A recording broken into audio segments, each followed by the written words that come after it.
Kids, stories, and more is here, so let's all gather near. Art and cooking, movement too, reading, science, all for you. Jump and shout and cheer, hooray! Kids, stories, and more is here today. Hi, it's Mimi here, and today we're going to be reading one of my favorite stories, The Mitten. The Mitten was adapted and illustrated by Jan Brett. When we say adapted, that means she didn't originally write the book. It's a Ukrainian folktale, but she adapted the story to her needs. It's illustrated by her, which means she drew the fabulous pictures you're about to see. I want you to look at this picture here. What color do you see in this story? Is it red? No. What color? That's right, it's white. And that's going to be a theme you see throughout the story, The Mitten. Once there was a boy named Nicky who wanted his new mittens made from wool as white as snow. At first, his grandmother Baba did not want to knit white mittens. If you drop one in the snow, she warned, you'll never find it. But Nicky wanted snow white mittens, and finally Baba made them. Let's take a look. Let's pretend my glove here is a mitten. It's white. If we dropped it accidentally in the snow, look, you could barely tell the difference between the snow and the mitten or glove. If this was red or blue, it would shine out like a neon light. But because it's the same color, you're not going to see it. Let's see what happens in the story. After she finished, she said, "When you come home, first I will look to see if you are safe and sound. But then I'm going to look to see if you still have your snow white mittens." So off Nicky went, and it wasn't long until one of his new mittens dropped in the snow and was left behind. Do you see where it fell? That's right over there. A mole, tired from tunneling along, discovered the mitten. Oh, that looks cozy. And he burrowed right inside. It was cozy and warm and just the right size, so he decided to stay. What animal do you think is coming next? Oh! A rabbit, a snowshoe rabbit, came hopping by. He stopped for a moment to admire his beautiful winter coat. But then he saw the mitten. Ooh. And he wiggled in feet first. The mole didn't think there was enough room for both of them, but when he saw the rabbit's big kickers, he moved over. Well, next, a hedgehog came snuffling along. Ooh! Having spent the day looking under wet leaves for things to eat, he decided to move into the mitten. Hey, come on, you're moving us over. Oh, my goodness. He decided to move into the mitten and warm himself. The mole and the rabbit were bumped and jostled, but not being ones to argue with someone covered in prickles, they made room.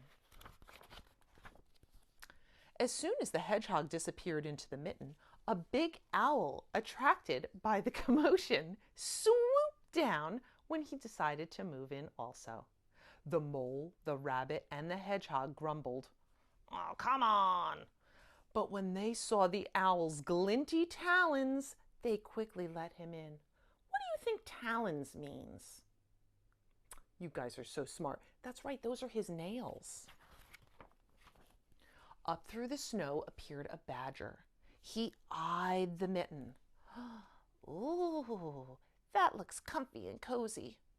He began to climb in. The mole, the rabbit, and the hedgehog and the owl were not pleased.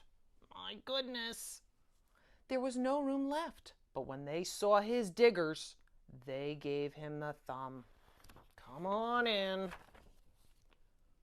Well, wouldn't you know, another animal stopped by. It started snowing. The animals were snug in that beautiful warm mitten. A warm, soft steam rose in the air, and a fox trotting by came to investigate. Just the sight of the cozy mitten made him feel drowsy. He poked his muzzle in when the mole, the rabbit, and the hedgehog, and the owl and badger saw his shiny teeth. They gave the fox lots of room. Oh, let's move out of the way.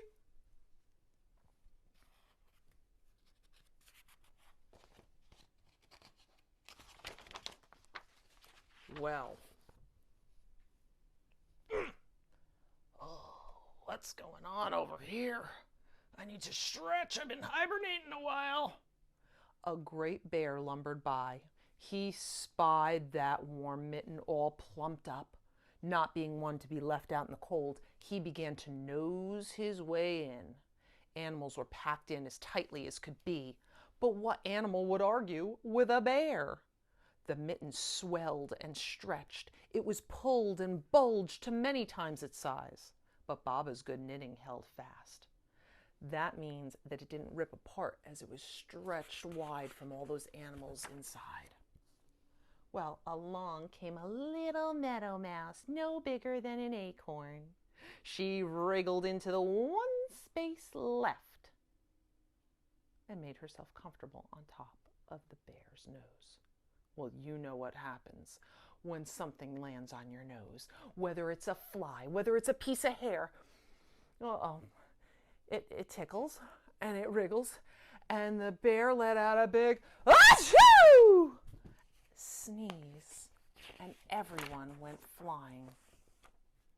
The force of the sneeze shot the mitten up into the sky and scattered the animals in all directions. But luckily, Nicky was on his way home, and he saw a white shape in the distance. It was the lost mitten against the blue sky. As he ran to catch his snow-white mitten, he saw Baba's face in the window. First, she looked to see if he was safe and sound, and then she saw that he still had his new mittens.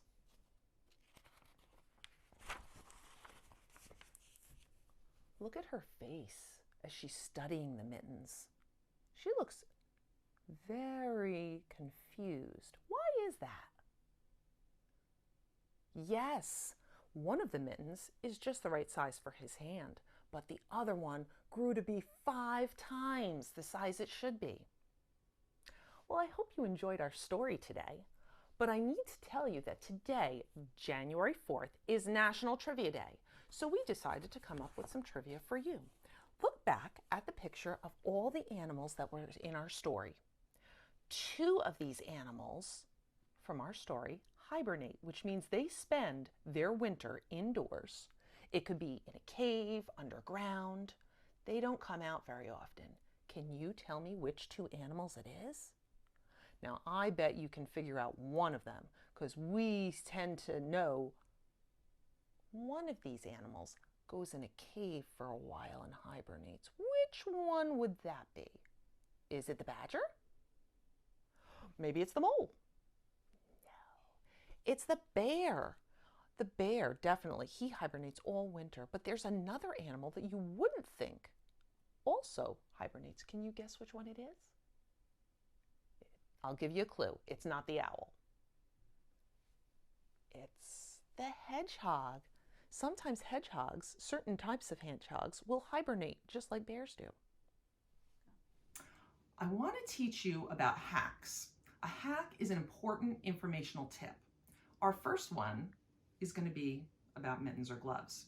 What I like to do is, instead of putting my coat on first and then my gloves or mittens, I do it the opposite way.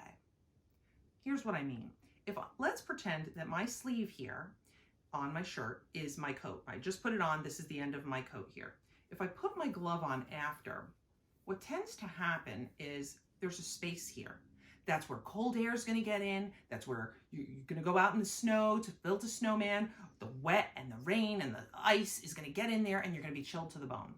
No good. This is what you should do. Always put on your glove or mitten first, then put the coat on over it, because what happens is it forms a seal. You do not have any wind coming in. There'll be no ice. You'll be warm and toasty the whole day. Try it next time you're going out. Put the glove and mitten on first, then the coat on over it. It takes a little bit more effort to get the sleeve over it, but it's well worth it. Now I want you to go down below. I want you to like this video. I want you to subscribe, share it with everyone you know, and then click the link below and you'll see my friend D Nice, and she's going to do a fun activity based on our story, The Mitten. Bye-bye.